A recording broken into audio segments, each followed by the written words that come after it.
Good afternoon. Hi, I'm Meredith Weaver, coming to you from the state capitol. Last week, you had Chairman Willard and Jim down on the first floor in his office, but this week we are on the fourth floor of the state capitol in the museum. We have lots and lots of facts and artifacts up here, one of which is a two-headed calf. Along with another fact and artifact is a clock that Representative Denmark Groover climbed over the balcony and turned back the clock so that they can finish the state budget. This week, the General Assembly passed a $19.3 billion mid-year budget. It is on its way to the governor's office for his signature. Next up is FY14, which they are working on now and must be done by the end of the 40th day at 12 o'clock midnight. This week, we had some special guests at the Capitol, of which were the Sandy Springs Bar Association, of which Zach will talk about in a little bit. Then we also had Chipper Jones was honored for his work with the Braves by the House and the Senate. Today is a very special day at the Capitol. It's day 30, which means that it's crossover day. All bills that originate in the House must cross over to the Senate, and all Senate bills must cross over to the House. So thus far, our initiatives are working through the system. Let's cover just a few of our state bar initiatives.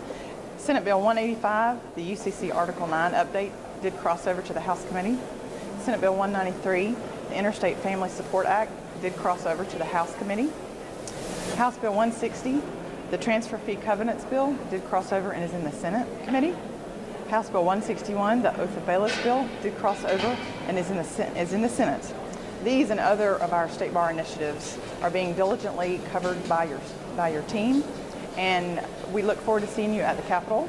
And here to talk further about the Lobby Day, here's Zach. Well, hello again and good afternoon. Thank you for joining us today on this weekly legislative update. My name is Zach Johnson, and I'm the grassroots coordinator for the State Bar of Georgia. As Meredith told you, it's been an exciting couple weeks around the General Assembly. Today is day 30, which is crossover day. But to me, what's been most exciting about the last couple weeks has been the different lobby days that we've had. We've had 4 in the past 2 weeks. Some are bigger than others. We had 4 people, 3 people, 2 people, and the biggest one so far has been this past Monday with the Sandy Springs Bar Association Lobby Day. They had about 20 people come down, and we had some other attorneys from around the state join them for a total size of about 25 people. It was a wonderful day, a wonderful experience. I got to go on the floor of the House. House Judiciary Chairman Wendell Willard honored them with a resolution. Sandy Springs Bar Association President Hal Whiteman was able to speak at the podium with the Speaker of the House and thank everyone for coming. They got to go and get a picture with the governor. We had a wrap-up luncheon with State Bar President Robin Pleasure Clark, and it was a wonderful experience. And it was an experience that I'd like all bar associations across the state to join, which is what I want to talk to you about today. We have 4 more days coming up. As Meredith told you, today's day 30, so we have 10 days left in a 40-day calendar. So of those 10 days, we're going to try to get as many lobby days as we can. The next 4 coming up are next Monday, Tuesday, and Wednesday, which is the 11th, 12th, and 13th of March. And then the next one will be March the 20th, which is a Wednesday. And that's actually going to be Douglas County Bar Association Day. But just as with Sandy Springs, anybody can join. If you're from Valdosta, if you're from St. Simons, feel free to come on any one of the days. Just because it's a specific Bar Association's Day, don't think you can't come. Another initiative I want to talk to you about that we're very excited about is what I'm calling Eggs and Issues breakfast-style meetings. Now, what these are going to be is throughout the coming spring months and into the summer, what I'd like to do is work with local bar presidents, local bar chapters, to have either breakfast, lunch, or even dinner meetings with members of your local delegation, with the reason being of talking about legislation that was passed this session, as well as legislation moving forward, but with the overall goal being cultivating that relationship between you and members of the General Assembly, your members of the General Assembly.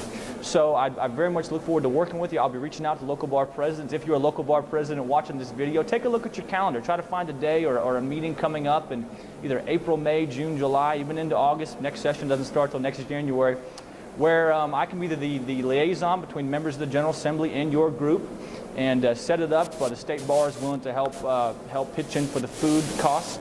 And I would just like to cultivate that relationship. So if that's an event that you guys would want to take part in, you can reach out to me via the website, or you can always call me on my cell phone. Another thing that I would encourage you to do if you want to get more involved in the legislative process, as I've told you before, is go on the State Bar's website. At the very middle, there's an icon, legislative tracking. Click on that, and then click on the Join Our Grassroots Team icon. There you can fill out a form of different things you want to get involved in. If you want to come to a lobby day, if you'd like to host one of these Eggs and Issues or a lunch-style breakfast, or if you have another idea. If you have the will to get involved, I'll find a way to make it happen. So I'd very much encourage you to go in there and sign up, and I'll be contacting you in the coming weeks, and I hope to see you at the Capitol, and look forward to meeting you, look forward to working with you. Thank you very much.